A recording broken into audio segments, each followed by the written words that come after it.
क्या छोटे मोटे पाप ईश्वर कर देते हैं माफ? दर्शकों, हम में से अधिकतर लोग ये नहीं जानते कि पाप क्या है और पुण्य क्या है, क्योंकि आजकल लोग इसकी परिभाषा अपने आप से करने लगे हैं। क्योंकि आजकल लोग अपनी छोटी छोटी गलतियों को या तो छुपा लेते हैं या फिर उसे नजरअंदाज कर देते हैं। दोस्तों, ये छोटी छोटी गलतियां वास्तव में हिंदू धर्म के अनुसार पाप की श्रेणी में आता है। लोग ये भूल जाते हैं कि जो छोटी छोटी गलतियां आज वो कर रहे हैं, वो गलतियां आगे जाकर सच में एक बड़े पाप का कारण बन सकता है। लेकिन क्या दोस्तों, आप जानते हैं कि भगवान हमारी छोटी छोटी गलतियां और पापों को माफ कर देते हैं या इसके लिए भी सजा दी जाती है? अगर नहीं तो इस वीडियो को पूरा देखें, तभी आप समझ पाएंगे कि सच क्या है। नमस्कार दर्शकों, द साइन नॉलेज में आप सभी का स्वागत है। हिंदू धर्म ग्रंथ में वर्णित एक कथा के अनुसार एक बार भगवान श्री कृष्ण अपनी सखा अर्जुन के साथ नगर घूमने के लिए निकले। काफी देर घूमते घूमते दोनों काफी थक गए और पास के ही जंगल में जाकर एक वृक्ष के नीचे आराम करने लगे। अभी उन दोनों को बैठे कुछ ही समय हुआ था, तभी उन दोनों ने सुना कि कोई चोर चोर चिल्ला रहा है। तभी अर्जुन ने देखा कि एक आदमी इसी ओर भागा चला आ रहा है। यह देखकर अर्जुन समझ गए कि यही चोर है और उन्होंने जाकर उस आदमी को पकड़ लिया और उससे कहा कि हट्टे कट्टे होकर चोरी करते हो, तुम्हें शर्म नहीं आती? इतने में गांव वाले भी वहां पहुंच गए और चोर को खुद के हवाले करने की मांग करने लगे।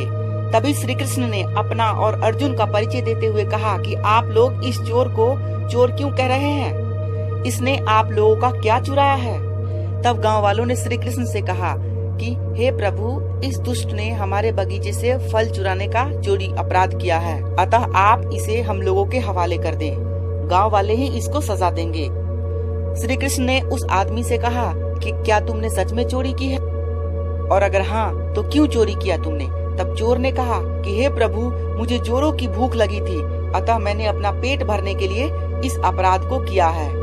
ऐसा सुनकर श्री कृष्ण ने गांव वालों से कहा कि इसने अपना जुर्म कबूल कर लिया है, अतः ये आप लोगों के खेतों में 1 महीने तक काम करेगा, यही इसकी सजा होगी। तभी चोर ने कहा कि हे प्रभु, मुझसे ये पहली गलती हुई है, मैं ऐसा गलती दोबारा जीवन में नहीं करूँगा, अतः मुझे क्षमा कर दीजिए। ऐसा सुनकर श्री कृष्ण ने उसकी सजा को 1 माह से बढ़ाकर 6 माह तक कर दिया। श्री कृष्ण के सजा सुनाने के बाद गांव वाले उस चोर को लेकर वहां से चले गए। उधर इन सारी घटनाओं को अर्जुन बड़े ही गौर से देख रहे थे। जब सभी गांव वाले वहां से चले गए, तब अर्जुन ने जिज्ञासावश श्री कृष्ण से पूछा, हे वासुदेव, चोर के अनुसार तो यह उसकी पहली गलती थी, फिर आपने उसकी सजा को 1 माह से बढ़ाकर 6 माह तक क्यों कर दिया? ऐसा सुनकर श्री कृष्ण पहले तो मुस्कुराए और फिर बोले, अर्जुन, जिसे तुम अभी छोटी गलती कह रहे हो, यही छोटे छोटे पाप सबसे ज्यादा खतरनाक होते हैं, जिससे मनुष्य हमेशा नजरअंदाज करता जाता है। पर वे ये नहीं समझते कि यही छोटे छोटे पाप आगे जाकर बड़े पाप का कारण बनते हैं। अगर तुम्हें मेरी बातों पर विश्वास नहीं हो रहा हो, तब मैं तुम्हें इससे जुड़ी एक कथा सुनाता हूँ, जिसे शांत मन से धैर्य पूर्वक इस कथा को सुनने के बाद तुम ही बताना कि मैंने उस चोर की सजा को बढ़ाकर गलत किया या सही किया। फिर भगवान श्री कृष्ण ने कथा आरंभ किया। एक समय की बात है, एक ब्राह्मण अपनी दीनता से दुखी होकर राजा से धन की याचना के लिए अपने घर से राजमहल की ओर निकल पड़ा। कई दिनों की यात्रा के बाद वे गरीब ब्राह्मण राज्य की राजधानी पहुंचा, जहां राजा का राजमहल स्थित था। वहां का राजा बड़ा ही दानवीर था, लेकिन योग्य एवं जरूरतमंद लोगों को ही वह दान दिया करता था। दान दिया जाने वाला व्यक्ति योग्य है या नहीं, इसके लिए राजा ने अपने महल में 4 द्वार बनवा रखे थे। जो भी व्यक्ति उन चारों दरवाजे की परीक्षा में सफल हो जाता, राजा उसको भरपूर दान दिया करता था। उधर वह गरीब ब्राह्मण भी दान की इच्छा से पहले दरवाजे पर पहुंचा। दरवाजे के अंदर प्रवेश करते ही उस ब्राह्मण की मुलाकात एक वेश्या से हुई। उस वेश्या ने ब्राह्मण से कहा कि तुम कौन हो और राजा से क्यों मिलना चाहते हो? तब ब्राह्मण ने जवाब दिया कि मैं एक दीनहीन ब्राह्मण हूँ और राजा से धन मांगने आया हूँ, ताकि मैं अपने परिवार का ठीक ढंग से ध्यान रख सकूं। तब वेश्या ने कहा कि हे ब्राह्मण देव, आप राजा के पास धन मांगने के लिए जरूर जाएं, परंतु इस द्वार का रक्षक का भार राजा ने मुझे सौंपा है, इसीलिए आप हमारी अनुमति के बिना राजा से मिलने इस द्वार से होकर नहीं जा सकते हैं। मैं एक वेश्या हूँ और मैं उसी व्यक्ति को अंदर जाने दूंगी जो मुझे रमन करके मुझे संतुष्ट करेगा। वेश्या के मुंह से ऐसी बातें सुनकर उस ब्राह्मण का मुख शर्म से झुक गया।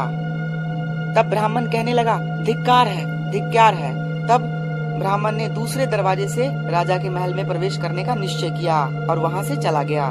पहले दरवाजे से बाहर निकलने के बाद ब्राह्मण ने दूसरे दरवाजे के पास पहुंचा और दरवाजा खोलकर अंदर घुसने का प्रयास किया।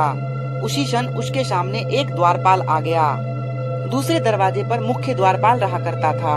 वहां पे कुछ सैनिकों ने उन ब्राह्मण से कहा कि अगर आप अंदर जाना चाहते हैं तो आपको मुख्य द्वारपाल से मित्रता करनी पड़ेगी, साथ ही आपको उनके साथ मांस भी ग्रहण करना पड़ेगा, क्योंकि उनको मांस अति प्रिय है। तभी आप राजमहल के अंदर प्रवेश कर सकेंगे।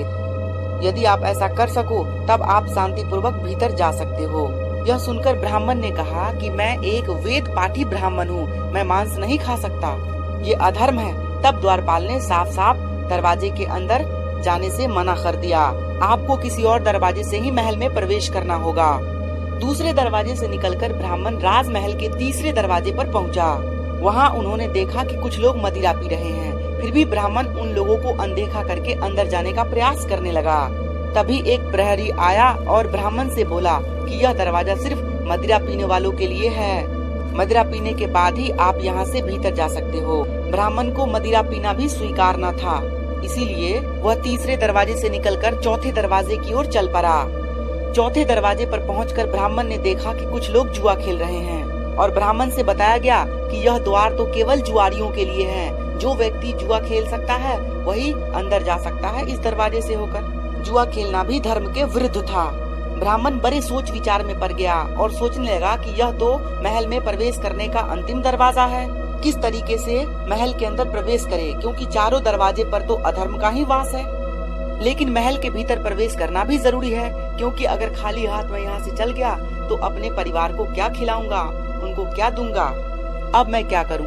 हे अर्जुन, एक तरफ उसके अधर्म था और दूसरी तरफ धर्म था, दोनों में संघर्ष चलने लगा। अंत में ब्राह्मण गरीबी के कारण जरा फिसल गया। उसने मन में सोचा कि बाकी के मुकाबले जुआ तो छोटा पाप है, थोड़ा सा खेल ले तो तनिक सा ही पाप होगा। यही सोचकर उसने अपने पास बचे 1 रुपए से जुआ खेलना शुरू कर दिया। ब्राह्मण की किस्मत अच्छी थी।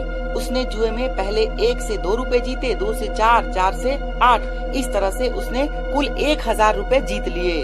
अब पैसे आने ही लगे तो ब्राह्मण राजा के पास जाना ही भूल गया। शाम को जुआ बंद होने के बाद ब्राह्मण ने रुपए गठरी में बांध लिए। पूरे दिन कुछ भी नहीं खाया था, इसीलिए उसे जोरों की भूख लग रही थी, परंतु पास में कोई भोजन की दुकान भी नहीं थी। ब्राह्मण के पास पैसे ज्यादा हो गए थे, इसीलिए ब्राह्मण की बुद्धि भी भटकने लगी। ब्राह्मण ने सोचा कि रात का समय है, कौन देखने वाला है, दूसरे दरवाजे पर जाकर मांस का भोजन ही कर लिया जाए। स्वादिष्ट भोजन भी मिलता है और पैसा भी खर्च नहीं होता। थोड़ा बहुत पाप तो कभी कभार चलता है। अपने पाप की क्या चिंता, मैं तो लोगों के पाप का प्रायश्चित करवाता हूँ, कर लेंगे कुछ न कुछ पाप से मुक्ति के लिए। अतः ब्राह्मण ने जाकर के मांसाहारी भोजन किया। ब्राह्मण ने कभी मांस न खाया था, अब तो वह मांस खा चुका है और उसे मदिरा पान की आवश्यकता भी पड़ने लगी। रात के अंधेरे में उसने पाप पुण्य को ठेंगा दिखाकर और आगे के दरवाजे पर पहुंच गया और कई मदिरा की प्यालियां चढ़ा ली। अब वह ब्राह्मण 3 प्रकार के नशे में था। फिर पाप और पुण्य के विचारों का संघर्ष होने लगा और ब्राह्मण ने पहले दरवाजे पर जाने का निश्चय किया जहाँ वह वेश्या रहती थी। अतः उसने जाकर वेश्या के साथ भी रमन करना शुरू कर दिया। मदिरा के नशे में ब्राह्मण भूल गया कि किन परिस्थितियों में रात का निमंत्रण ठुकराना चाहिए और नहीं ठुकराना चाहिए, और पाप और पुण्य की सारी कथाएं वो भूल गया और शास्त्र तो काफी पीछे छूट चुके थे। फिर उसने सोचने लगा कि वेश्यागमन भी शास्त्रों में पाप बताया गया है, तो उसने सोचा कि जब इतने पाप हो गए तो एक पाप और सही, सभी पापों का एक साथ ही प्रायश्चित कर लिया जाएगा। ऐसा सोचकर उसने वेश्यागमन भी कर लिया। वेश्या के पास गया तो वेश्या ने उन्हें संतुष्ट किया और जुए में जीता गया सारा धन भी वापस ले लिया।